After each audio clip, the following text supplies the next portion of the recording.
Assalamu alaikum. So today we are here in Egypt at one of our warehouses.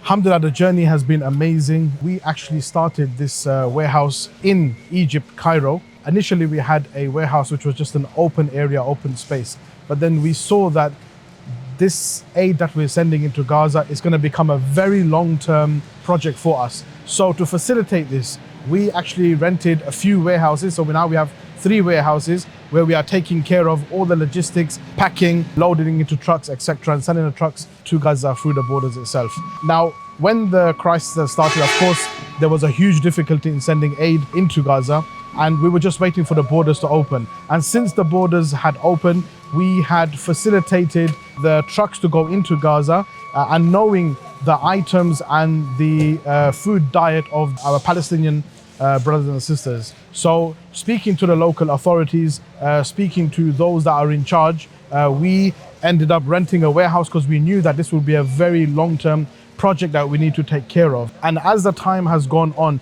the list that we get from the authorities has been changing according to the needs of the people that are in Gaza.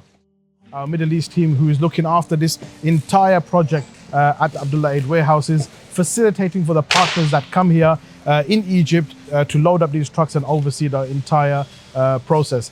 So this is the process that takes place. The items get packed here, they get sealed into the boxes, it gets wrapped up onto the pallets. There's 72 boxes on these pallets, and each truck takes about 22 pallets. That's the truck you can see behind us.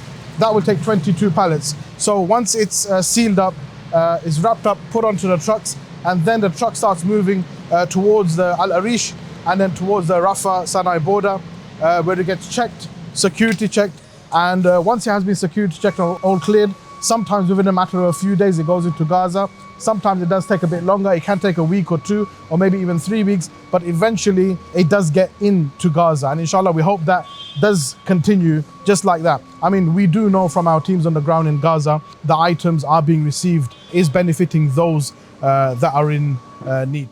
Abdullah Aid started this journey in Egypt once the Rafah borders had opened to receive trucks into Gaza.